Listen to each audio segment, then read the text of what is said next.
वंदे मातरम बोलने में आप कतराते हैं, भारत माता की जय भी नहीं बोलते हैं, पैलेस्टाइन जिंदाबाद के नारे लगाते रहिए। पर मैं आपसे पूछता हूं, अयोध्या में तो उस लिहाज से राम जी का जन्म हुआ, तो क्यों आप लोग वहां पर लगातार राम मंदिर का विरोध करते थे? ओरिजिनली तो वो हिंदुओं की थी ना। फिलिस्तीन जिंदाबाद भी लगाते हैं स्लोगन। अच्छी बात है, स्वाभाविक प्रतिक्रिया है। अगर स्वाभाविक प्रतिक्रिया है, क्योंकि ऑक्यूपेशन हुआ तो ये करना, बच्चों के सर को तन से जुदा करना, ये स्वाभाविक प्रतिक्रिया है, तो मुझे बताइए, रूबिका जी, गोधरा में ट्रेन जली थी, उसके बाद जो वो स्वाभाविक प्रतिक्रिया है, डरने घबराने का नहीं, डरने का। जय श्री राम दोस्तों, वेलकम टू माय डिबेट्स। आज की डिबेट बहुत ही शानदार होगी। आज की डिबेट रूबिका लियाकत, शहजाद पूनावाला और वारिस पठान के बीच होने वाली है। इस डिबेट में वारिस पठान ने हमास को टेररिस्ट संगठन नहीं बताया और हमास को अपने मुस्लिम भाई बताया, जिससे रूबिका लियाकत ने लाइव डिबेट में ही शहजाद पूनावाला और वारिस पठान जैसे प्रवक्ताओं को एक्सपोज कर दिया। यह डिबेट बहुत ही शानदार होगी, अंत तक जरूर देखिएगा। चैनल पर पहली बार आए तो लाइक करें, सब्सक्राइब करें तथा कमेंट करना ना भूले। चलिए स्टार्ट करते हैं। आप नहीं गए होंगे, अच्छा मैं गई हूँ, 2 रकात नमाज पढ़ के आई हूँ और दुआ करके आई हूँ कि आप जैसे लोगों को अक्ल दे। वहां पर अलावा मुसलमानों के कोई नहीं जा सकता है, जबकि फिलिस्तीन का हर एक बाशिंदा वहां जाकर नमाज पढ़ सकता है। और आप कह रहे हैं कि बर्बरता है, ये इजराइल की बर्बरता है कि वहां उस मस्जिदुल अक्सा में सिर्फ और सिर्फ मुसलमान जा सकता है, कोई यहूदी नहीं जा सकता उस मस्जिदुल अक्सा में।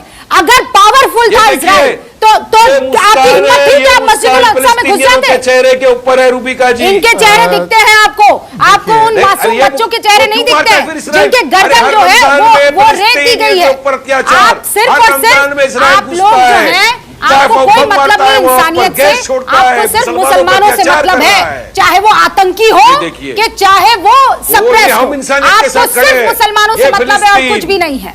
देखिए वारिस साहब, मैं सनातनी हूँ, पसमानदा हूँ, वो छोड़ दीजिए। आपकी पार्टी में तो आपको ये भी अधिकार नहीं है कि गणपति बाप्पा मोरिया बोले। आप महाराष्ट्र के निवासी है, बोल देंगे तो प्रॉब्लम हो जाएगी। वंदे मातरम बोलने में आप कतराते हैं, भारत माता की जय भी नहीं बोलते हैं, पैलेस्टाइन जिंदाबाद के नारे लगाते रहिए, कोई समस्या नहीं। अब 2-3 सवाल देखिए, आपने इसका जवाब नहीं दिया कि क्या कश्मीर के कॉन्टेक्स्ट में जो आपने तर्क और तर्ज दिया है पैलेस्टाइन का कि वो ऑक्यूपाइड है इसलिए हम उनके अधिकार के लिए वहां पे नारे लगा रहे हैं, तो जो कश्मीरी हिंदुओं को पलायन करने पर मजबूर किया, इस्लामिक जिहाद के नाम पर हुआ, उसका खंडन करते, उस पर एक को जवाब नहीं दिया आपने। ठीक है, आपको मैंने पूछा कि मुसलमानों के लिए दिल धड़कता है तो यमन में कौन बॉम्ब गिरा रहा है? दिया जवाब जी, बात हो जाने दीजिए, मैंने आपके बीच में नहीं बोला, प्लीज। चाइना जो वहां पर जिंजियांग प्रोविंस में मुसलमानों को हजारों की संख्या में मार रहा है, जेनोसाइड कर रहा है, उस पर आपने कभी नहीं आक्रोश व्यक्त किया, छोड़ दीजिए उसको भी। अब आते हैं मुद्दे पर। देखिए इन्होंने क्या कहा, मोदी जी को सीज फायर करवाना चाहिए। यह आपका कॉन्फिडेंस अच्छा है कि मोदी जी ही है आज भारत की वो ताकत है जिसकी वजह से यूक्रेन रशिया दोनों से बात कर सकते हैं, फिलिस्तीन और इजराइल दोनों से हम बात कर सकते हैं, यह स्थिति केवल भारत की है, यह अच्छा कॉन्फिडेंस है। पर आपने एक तर्क दिया, एक और तर्क, कि जेरूसलम में अल अक्सा मस्जिद है, बहुत अच्छी बात है। अल अक्सा मस्जिद से पहले वैसे टेंपल ऑफ डेविड आया था, टेंपल ऑफ सोलोमन आया था, फर्स्ट टेंपल, वेलिंग वॉल आया था, और जेरूसलम बेथलेहम में जीसस क्राइस्ट की जन्मभूमि भी है और उनको वहां पे क्रूसीफाई भी किया गया, उसका चर्च भी है, वो छोड़ देते हैं। पर मैं आपसे पूछता हूं, अयोध्या में तो उस लिहाज से राम जी का जन्म हुआ, तो क्यों आप लोग वहां पर लगातार राम मंदिर का विरोध करते थे? ओरिजिनली तो वो हिंदुओं की थी ना, 5000 वर्ष से, क्यों उस पर विरोध करते थे? छोड़ देते उस विषय को। आप कह रहे 70 साल से ये विषय है, 70 साल से विषय है, तो मुझे एक बता दीजिए, 7 सितंबर को या 7 अगस्त को या 7 जुलाई को कभी भी ओवैसी साहब ने फिलिस्तीन के विषय में बोला? 7 अक्टूबर को जैसे हमास का हमला होता है तो हमास का बचाव करना है इसलिए फिलिस्तीन का बहाना लेकर आते हैं, और अगर ऐसा नहीं है तो बताइए, इस्माइल हानिया की पोस्टर लेकर क्यों लोग प्रदर्शन कर रहे थे? बीच में मत बोलिए। दूसरी बात मुझे बताइए, क्या फिलिस्तीन, एक सेकंड बीच में मत बोलिए बार बार, वेस्ट बैंक में हमास है क्या?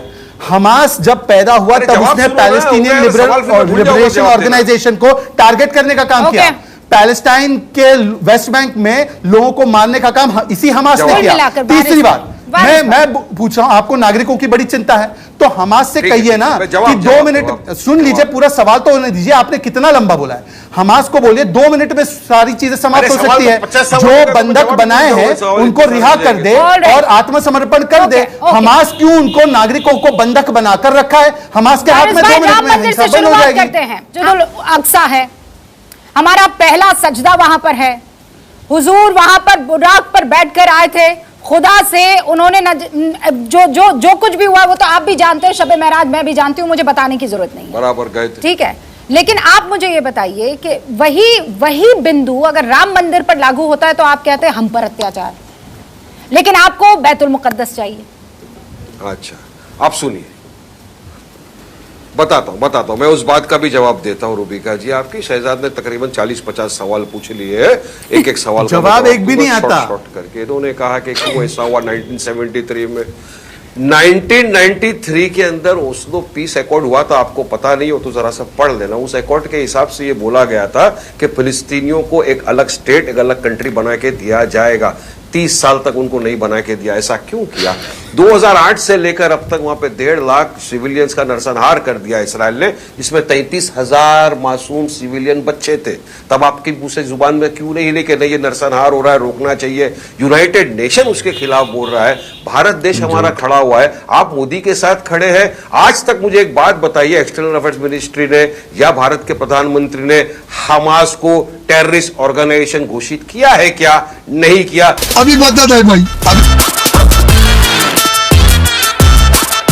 क्या यूनाइटेड नेशन ने अब तक हमास को टेररिस्ट ऑर्गेनाइजेशन घोषित किया है क्या? नहीं किया है। अच्छा, तो हम क्यों हमास का नाम ना कंडेमनेशन तो सब करेंगे वायलेंस का, फिर चाहे बजरंग दल मारे मुसलमानों को, बेगुनाहों को गाय के नाम पे, वो भी कंडेम करना चाहिए। कोई ग्रिप नहीं है इसके पास, के लौंडा हवा में उड़ रहा है। तू पागल है क्या? अबे तू मार के टट्टी निकाल दूंगा तेरी।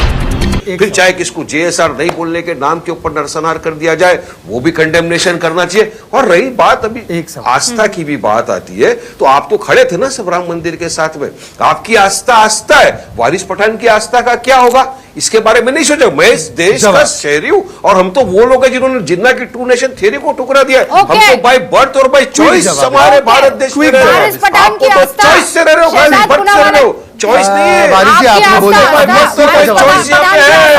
और अब ये स्लोगन की बात, अरे स्लोगन पे इन्होंने बहुत सारा बात बोला। स्लोगन पे हम हमारे मंच से हिंदुस्तान जिंदाबाद के स्लोगन भी लगाते हैं और जोर शोर से लगाते हैं, सारे जहां से अच्छा हिंदुस्तान हमारा भी लगाते हैं, और फिलिस्तीन जिंदाबाद भी लगाते हैं स्लोगन। अच्छी बात है। जय ना मानेंगे, बिठा सालन ने डंडा पे, ले जा सालन ने, तो हट साले। आशा करता हूं कि आपको यह वीडियो अच्छी लगी होगी। अगर आप इसी प्रकार के वीडियो को देखना चाहते हैं तो हमारे चैनल को लाइक करें, सब्सक्राइब करें। अगर आप फेसबुक पर देख रहे हैं तो फॉलो करना ना भूलें। जय हिंद, जय भारत।